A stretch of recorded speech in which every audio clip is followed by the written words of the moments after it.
اصحاب کاف کا واقعہ۔ اللہ کے حکم سے 300 برس غار میں سونے والے اصحاب کاف کون تھے؟ حضرت عیسیٰ علیہ السلام کے آسمان پر اٹھا لیے جانے کے بعد عیسائیوں کا حال بے حد خراب اور نہایت ابتر ہو گیا۔ لوگ بت پرستی کرنے لگے اور دوسروں کو بھی بت پرستی پر مجبور کرنے لگے۔ خصوصاً ان کا بادشاہ دقیانوس تو اس قدر ظالم تھا کہ جو آدمی بت پرستی سے انکار کرتا اس کو قتل کر ڈالتا تھا۔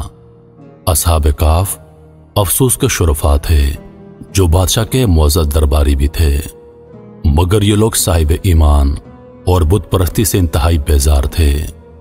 دقیانوس کے ظلم و جبر سے پریشان ہو کر یہ لوگ اپنا ایمان بچانے کے لیے اس کے دربار سے بھاگ نکلے اور قریب کے پہاڑ میں غار کے اندر پناہ گزین ہوئے اور سو گئے۔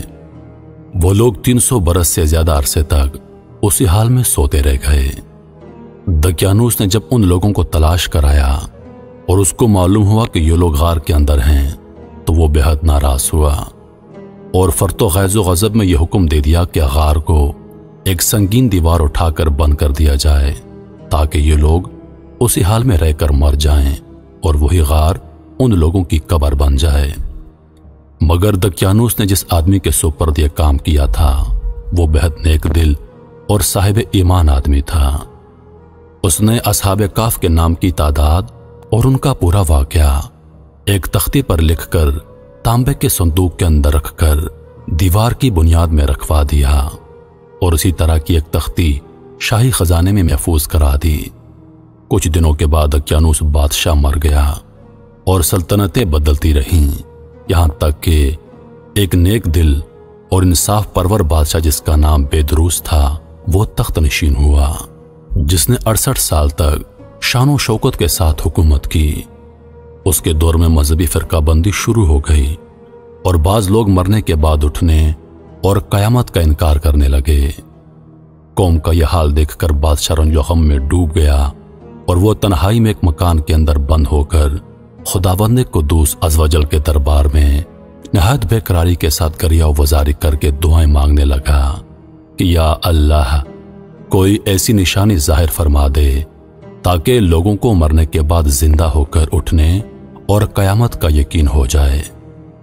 بادشاہ کی یہ دعا مقبول ہو گئی اور اچانک بکریوں کے ایک چرواہے نے اپنی بکریوں کو ٹھہرانے کے لیے اسی غار کو منتخب کیا اور دیوار کو گرا دیا۔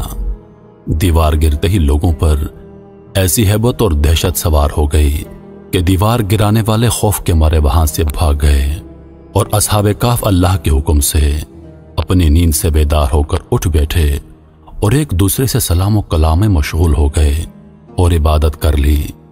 جب ان لوگوں کو بھوک لگی تو ان لوگوں نے اپنے ایک ساتھی یملیخا سے کہا کہ تم بازار جا کر کچھ کھانا لاؤ اور نہایت خاموشی سے یہ کام معلوم کرو کہ دقیانوس ہم لوگوں کے بارے میں کیا جانتا ہے۔ یملیخا غار سے نکل کر بازار گئے اور یہ دیکھ کر حیران رہ گئے کہ شہر میں ہر طرف اسلام کا چرچا ہے اور لوگ علانیہ طور پر حضرت عیسیٰ علیہ السلام کا کلمہ پڑھ رہے ہیں۔ یملیخا یہ منظر دیکھ کر حیران ہو گیا کہ الہی یہ کیا ماجرا ہے، اس شہر میں تو ایمان اور اسلام کا نام لینا بھی جرم تھا، آج یہ انقلاب کہاں سے اور کیوں کرا گیا؟ پھر یملیخا ایک نان بائی کی دکان پر کھانا لینے گیا اور دقیانوس کے زمانے کا روپیہ نکال کر دیا جس کا چلن بند ہو چکا تھا، بلکہ کوئی اس سکے کا دیکھنے والا بھی باقی نہیں رہ گیا تھا۔ دکاندار کو شک ہوا کہ شاید اس آدمی کو کوئی پرانا خزانہ مل گیا ہے، چنانچہ دکاندار نے ان کو حکام کے سپرد کر دیا اور حکام نے ان سے خزانے کے بارے میں پوچھ گچھ کی۔ چنانچہ دکاندار نے ان کو حکام کے حوالے کر دیا۔ حکام نے ان سے خزانے کے بارے میں پوچھ گچھ شروع کر دی اور کہا بتاؤ خزانہ کہاں ہے؟ یملیخا نے کہا کوئی خزانہ نہیں، یہ ہمارا روپیہ ہے۔ حکام نے کہا ہم کس طرح مان لیں یہ روپیہ تمہارا ہے؟ یہ سکہ تو 300 برس پرانا ہے اور صدیاں گزر گئی ہیں کہ اس سکے کا چلنا بند ہو گیا ہے اور تم ابھی جوان ہو، لہذا صاف صاف بتاؤ کہ مسئلہ کیا ہے۔ یہ سن کر یملیخا نے کہا کہ تم لوگ یہ بتاؤ